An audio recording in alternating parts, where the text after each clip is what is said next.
Hello student, स्वागत है आपका आपके अपने सक्सेस मंत्र मैथ क्लासेस में। प्यारे बच्चों, आज हम पढ़ने जा रहे हैं छठवां चैप्टर जिसमें जो टॉपिक है उसका नाम है स्पर्शरेखा तथा अवलंब। स्पर्शरेखा तथा अवलंब आपने 11th में भी पढ़ा होगा। ये बहुत ही इंपॉर्टेंट टॉपिक है। इससे सवाल बहुत ही ईजी होते हैं और आते भी हैं, तो इसलिए इस टॉपिक को बहुत ही आसानी से पढ़ते हैं।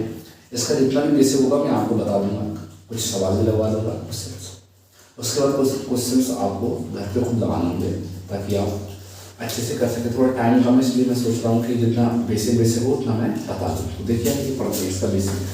देखिए स्पर्शरेखा तथा अवलंब, तो सबसे पहले देखते हैं कि स्पर्शरेखा अवलंब। तो देखिए इसके पहले देखिए किसी भी रेखा की प्रवणता क्या होती है, क्योंकि अगर आप प्रवणता किसी भी रेखा की प्रवणता आप जान जाते हैं तो ये समझ लो कि आप 50 से 60% आप इस टॉपिक को समझने लगे। तो देखते हैं सबसे पहले किसी भी रेखा की या वक्र की हम प्रवणता कैसे निकालते हैं। देखिए कभी भी मान लो कोई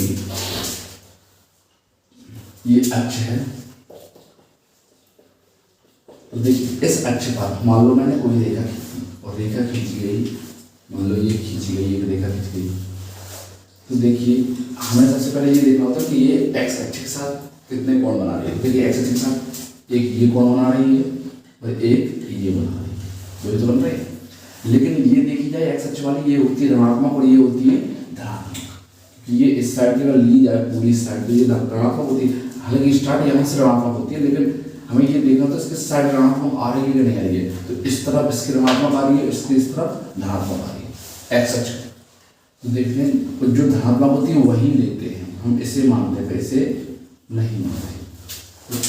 तो डेफिनेशन क्या होती है कि किसी भी रेखा की एक्स अक्ष के धन दिशा के साथ, किसी भी रेखा का एक्स अक्ष के धन दिशा के साथ बने कोण की स्पर्श ज्या अर्थात tan के साथ जो कोण बनाती है उसे ही प्रवणता कहते हैं। तो देखिए देख लेते हैं रेखा की प्रवणता, तो लिख देंगे किसी भी रेखा की प्रवणता बढ़ता उसके एक्स अक्ष के साथ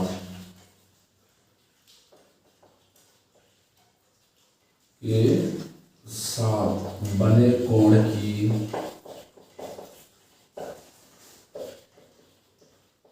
स्पर्शज्या होती है।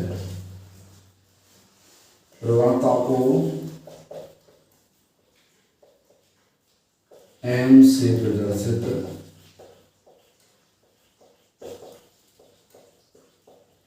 करते हैं, m से प्रदर्शित करते हैं। अगर हम कह रेखा की प्रवणता क्या होगी तो हम ये हटा देंगे, ये नहीं माना जाएगा। अब देखेंगे जो ये रेखा है एक्स अक्ष की धन दिशा में कौन सा कोण बना रही है, थीटा। तो हम कहते हैं प्रवणता क्या हो जाएगी m बराबर tan थीटा। एक तो ये होगी। अब क्या होता है कभी कभी दो रेखाएं आपस में होती है, तो वो भी देख लो दो रेखाएं क्या होती हैं। देखो जब दो रेखाएं आपस में काटती है तो वो भी देखते हैं। अब देखते हैं दो रेखाएं, तो देखिए दो रेखाएं आपस में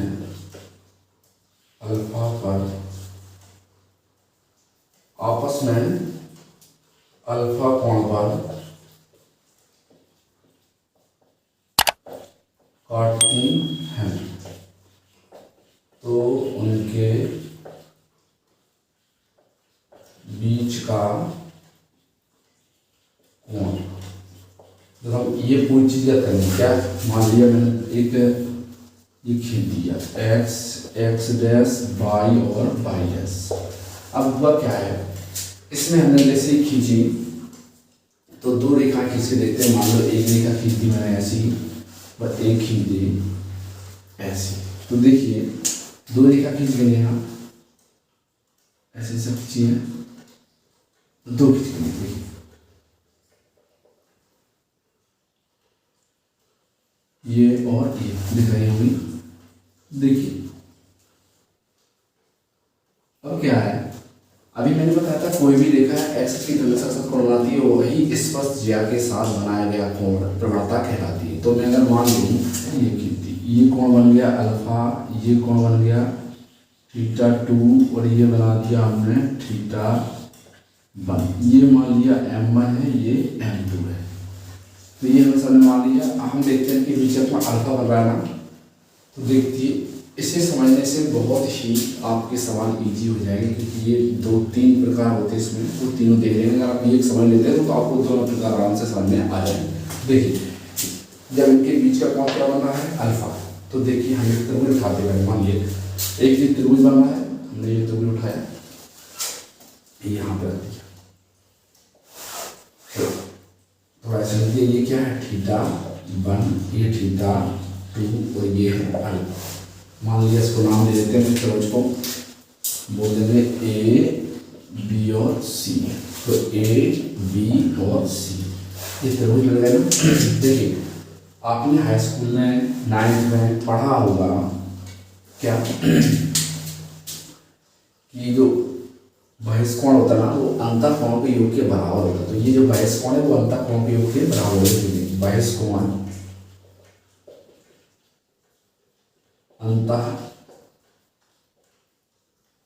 अंतःखंडों वाले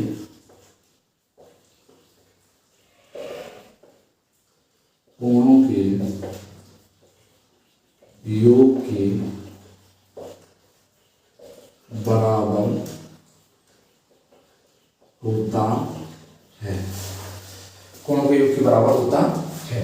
देखिए क्या करते हैं, ये कोणों के योग के बराबर हम बोल सकते हैं कि थीटा 1 जो होगा वो इन दोनों के योग के बराबर होगा, या हम बोल सकते हैं थीटा 1 को इस साइड थीटा 2 को इस साइड लाएं, क्योंकि इन दोनों के योग के बराबर ही होगा। ये लिख दिया। अब अगर हम इसको इस साइड लाते हैं थीटा 2 को अल्फा हो जाएगा, या इसको भी हम ऐसे लिख सकते हैं कि अल्फा बराबर थीटा 1 माइनस थीटा 2। अब देखिए हम क्या करेंगे, क्योंकि हम जब भी प्रयोग करते हैं इस कोण को इस पर जैसा देते हैं, तो इसमें दोनों पक्षों में tan ले लेगा। तो यानी दोनों पक्षों में tan लेने पर, अब जैसे ही दोनों पक्षों में tan लेंगे तो ये क्या बन जाएगा, tan अल्फा tan थीटा 1 और थीटा 2 ये बन गया। देखो tan अल्फा लिखा है, लिखा रहने देते हैं। ये क्या हो गया tan a माइनस बी, तो tan a minus tan b upon 1 plus tan a into tan b। अब बात करते हैं एक चीज और क्या है, देखो इसकी प्रवणता क्या है m1 है, तो हम चाहें तो ऐसे ही बोल सकते, मैंने दिखाया था किसी भी रेखा की प्रवणता क्या होती है m बराबर tan थीटा, यही तो थी मैंने बताया था पहले में। तो देखो जब m बराबर tan थीटा थी और इसमें हम कहेंगे इसकी प्रवणता m1 है और कोण कितना है थीटा 1, तो हम बोल देंगे m बराबर tan थीटा 1, सॉरी m बराबर नहीं m1 बराबर, और हम बोल देंगे m2 बराबर कितना बराबर थीटा 2, तो हम बोलेंगे m2 बराबर tan थीटा 2। ये दोनों बन गए। अब हम क्या करेंगे, तो एक ये बन गया एक ये बन गया, हम क्या करेंगे इसमें मान रखेंगे, तो tan अल्फा बराबर tan थीटा 1 का मान कितना है m1 m2 upon 1 plus m1 into m2।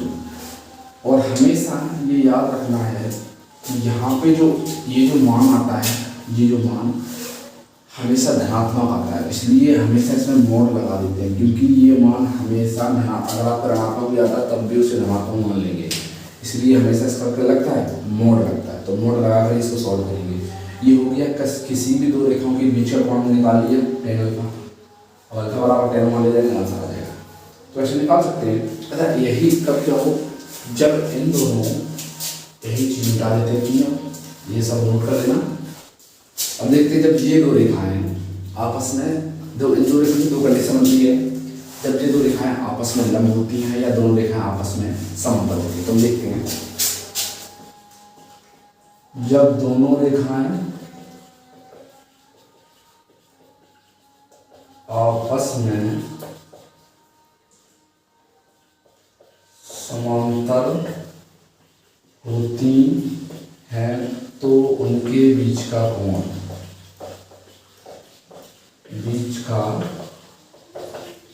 तो देखिए हमने बनाया ये अक्ष बन गया एक्स डैश वाई और वाई डैश। देखिए अब मान लो ये दो रेखा में खींची, एक रेखा ये खींचती और एक रेखा ये खींचती, ये दोनों आपस में कैसी है, समांतर है। तो इनके बीच में कोण क्या बन रहा होगा, कोण क्या बनेगा, जीरो। समांतर वाला क्या होता है, कोण जीरो। अर्थात तो व्याख्या लिख देंगे, समांतर है तो समांतर है तो अल्फा का मान क्या हो जाएगा, जो अल्फा था हो जाएगा जीरो। पहले दोनों काट दिया, अब तो अल्फा हो गया, दोनों नहीं काटते, समांतर है, समांतर तो कोण क्या बनेगा, उनके बीच में जीरो। तो tan अल्फा बराबर जीरो। देखिए हमने इसको m1 मान लिया, इसको m2, और ये हो जाएगा θ1 और ये θ2। तो देखिए हम दिखाएं इनके बीच में कोण अल्फा है तो इनकी जो वो निकलेगा ना, इनकी प्रवणताओं में क्या संबंध निकलेगा। देखो इनकी प्रवणताओं में संबंध निकलता है बीच के। एक काम करते हैं, जब दोनों रेखा आपस में समांतर हैं तो ये लिखेंगे, तो उनकी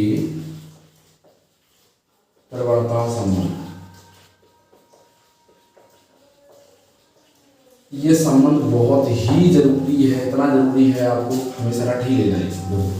हमने क्या पढ़ा, ये पढ़ा, बस यही रखना है। tan अल्फा बराबर हमें पता है m1 minus m2 upon 1 plus m1 into m2। जब मान रखेंगे तब नोट लगाएंगे, अभी नोट नहीं लगा रहे हैं क्योंकि मान हमेशा प्लस में आ जाएगा। अल्फा का मान कितना है, जीरो, तो tan zero m1 minus m2 upon 1 plus m1 into m2। tan zero का मान होता है जीरो, तो जीरो हो जाएगा, और ये m1 minus m2 upon 1 plus m1 into m2। इसको इस साइड ले जाएंगे, ये भी जीरो हो जाएगा, m1 माइनस m2। अगर m2 को इस साइड लाते हैं तो m2 बराबर m1, या बोल देंगे m1 बराबर m2। मोस्ट इम्पोर्टेंट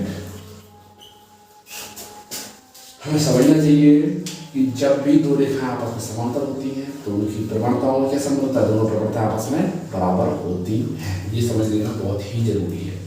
एक कंडीशन और बनती है, जब दोनों रेखाएं आपस में लंब होती है, तो वो भी देख लेते हैं। लंबवत होती है तो मैं खींच के दिखाता हूँ। मान लो एक रेखा ये है और एक रेखा ये खींचती, तो देखिए ये कैसी हो गई, लंबवत। तो ये है m1 और ये है m2। सीधी सी बात, यहाँ पर बनेगा θ1 और ये बनेगा θ2, और यहाँ क्या है, लंबवत। तो देखिए अगर दो रेखा लंब समांतर नहीं, अब कैसी है, लंबवत है, तो लंबवत है तो तो अल्फा बराबर क्या हो जाएगा, 90।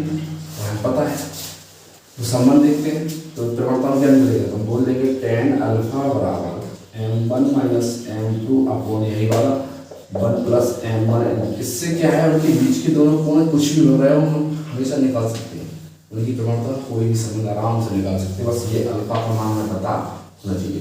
तो अल्फा मान कितना है, 90, तो इनके संबंध निकाल लेंगे। कैसे निकालेंगे, देखो tan 90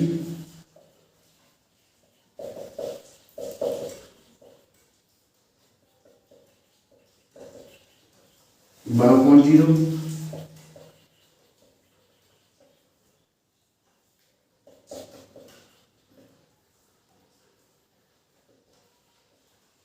इसको यहाँ तो 1 प्लस m1 इंटू m2 बराबर 0। तो हम बोल सकते हैं कि m1 इंटू m2 बराबर माइनस के। ये भी इम्पोर्टेंट है बहुत ही। देखिए हमें क्या मिलेगा, जब दो रेखाएं आपस में लंब होती है तो m1 इंटू m2 बराबर माइनस के बाद, जबकि अगर समांतर होती है तो m1 बराबर m2। हम देखते हैं इस बार देखा और वक्र में क्या संबंध होता है वो देख लेते जल्दी जल्दी से।